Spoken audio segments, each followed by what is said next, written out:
Encounter করা হবে না। এনকাউন্টার যদি করতে হয় তাহলে আগে অভিষেক ব্যানার্জিকে এনকাউন্টার করতে হবে। আমরা তো হাসিনা বুবুকে বলেই পালিয়ে এলো, এই মমতা ব্যানার্জি কবে বাংলা ছেড়ে পালাবে তার দিনগুলো আজ থেকে শুরু করো।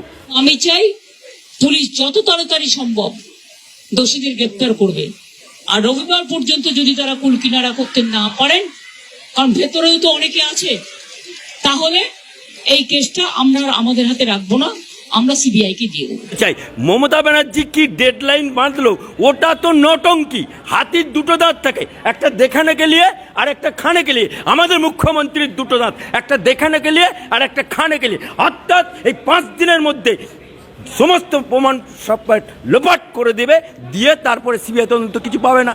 তখন বলবে সিবিআই নিয়ে কি হলো, এই কথা তো বলবে। আজকে এই মামলাটা সিবিআই তদন্ত উনি দিলেও যাবে, না দিলেও যাবে। সে মরে গেল, পুলিশ সঙ্গে সঙ্গে গিয়ে বলে দিল এটা আত্মহত্যা। আত্মহত্যা আজকে কি করে হয়? যে মেয়েটি মরে গেল তাকে নিয়ে গিয়ে তাড়াতাড়ি পিএম।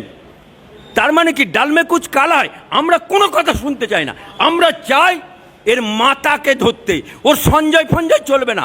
এরকম সঞ্জয় প্রতিটা মেডিকেলে আছে, এরকম সঞ্জয় প্রতিটা মেডিকেলে আছে, আর প্রতিটা মেডিকেলে মাফিয়া চলছে। এই মাফিয়া রাজ চালাচ্ছে নির্মল মাঝি, ডাক্তার শান্তনু, এবং এর রিপোর্ট এখানকার সমস্ত এই যে মাফিয়ারা টাকা তোলে, মেডিকেলের মাধ্যম দিয়ে যে টাকা তোলে এবং মেডিকেলের মাধ্যমে যে মাফিয়াগিরি চলছে, সে মাফিয়াগিরির মাথা চাইছি। এ মাফিয়া কালীঘাটে বসে আছে না কামাকিস্তিতে বসে আছে? দুধকে দুধ পানি চাই। শুধু সিবিআই তদন্ত না, সিবিআই তদন্তের সাথে ইডি তদন্তও চাই, কারণ এখানে দুর্নীতি, টাকার দুর্নীতিও খেলা চলছে। তাই আমরা সিবিআই তদন্ত চাই এবং ইডি তদন্ত চাই। আলালের ঘরের দুলাল, ভুয়ো 7 লক্ষ ভোটে জেতা এবং সব কিছুর মাথা, গরু চোরের মাথা, বালি চোরের মাথা, কাকুর বস, সবারই মাথা ভুয়ো MBA ডিগ্রি বালা। এই মালটা অভিষেক ব্যানার্জি যবে থেকে এসছে এই বাংলার বুকে রাজনীতির ময়দানে, তবে থেকে এরকম দুর্নীতি চলছে। আর সে আবার বলছে এনকাউন্টার। ও অভিষেক বাবু, যখন অন্য রাজ্যে এনকাউন্টার হয়, তোমার দল, তোমরা তো রাস্তায় মোমবাতি নিয়ে নেব, নির্ভয়া কাণ্ডেতেও মোমবাতি নিয়ে নেমে গেলে, আজকে এনকাউন্টারের গল্প বলছে কেন? ডালমে কুচ কালা হয়, তোমাকেও টানা হবে। এ মালের সাথে তুমি জড়িত আছো বলে আগেই মালটাকে ফিনিশ করতে চাইছো না? আরে সঞ্জয় রায় তো বলির ফাঁটা হয়েছেই, একে তো ধনঞ্জয় করার চেষ্টা চলছে। কিন্তু আজকে যে পিএম রিপোর্টে যে পাওয়া গেছে, ওই মৃত ডাক্তারের ভেতরে যে দুটো বীর্য পাওয়া গেছে, সেটা তো একজনের হয় না, একজনের হয় না, অর্থাৎ একাধিক মানুষের হয়।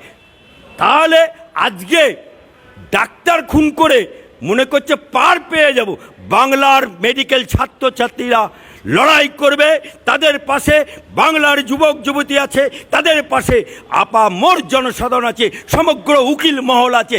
দেখ কেমন লাগে, দুধকে দুধ পানিকে পানি করেই আমরা ছাড়বো। আপ উঠ পাহাড় সে নিচে নামা।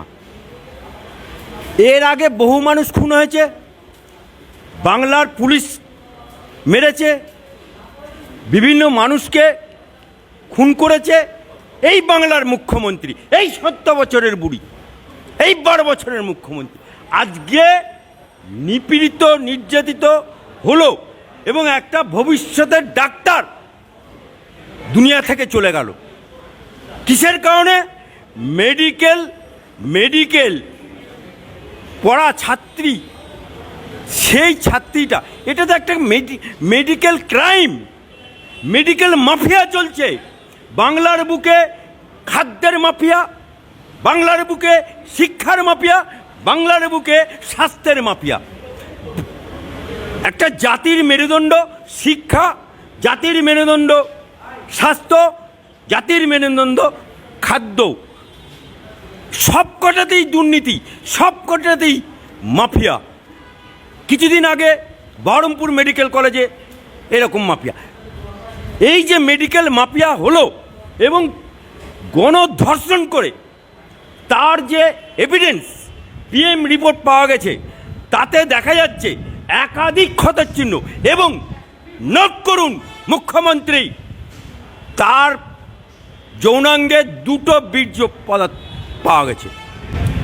এই যে গেল, অর্থাৎ একটা সঞ্জয়কে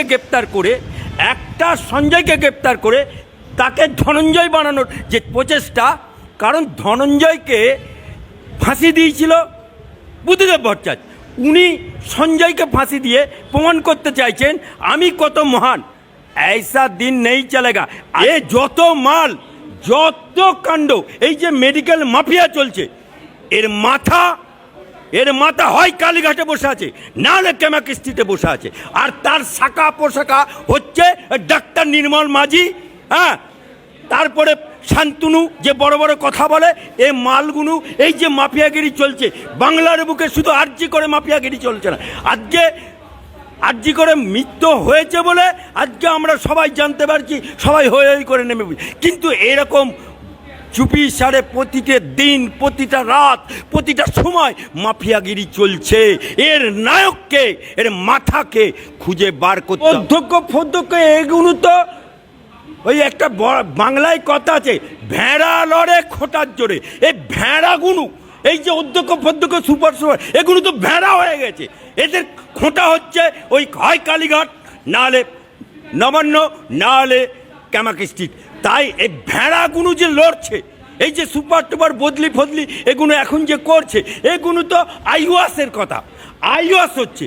আজকে নির্যাতিতার বাড়িতে তুমি গেলে কেন? যখন বাংলার ডাক্তাররা, বাংলার ছাত্ররা, প্রতিটা মেডিকেলের ছাত্রছাত্রীরা তাদের বুকের জ্বালা, বুকের যন্ত্রণা আর সহ্য করতে পারছে না,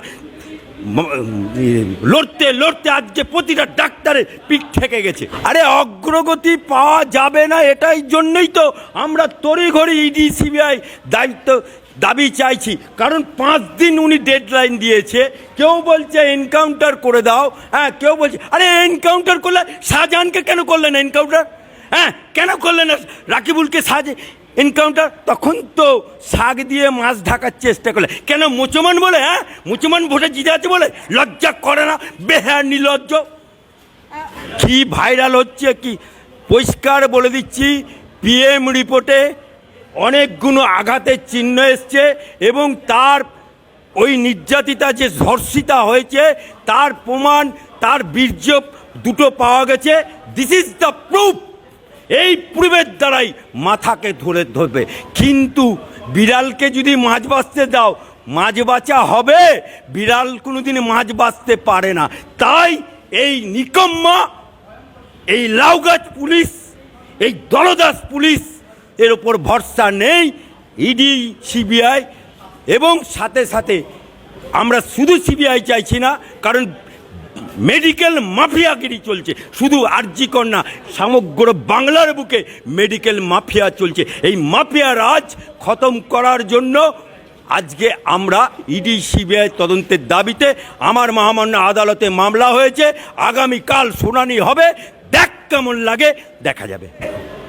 বিড়ালকে মাছ বাঁচতে দিলে তবে তো মাছটা ঠিকমতো বাঁচা হবে।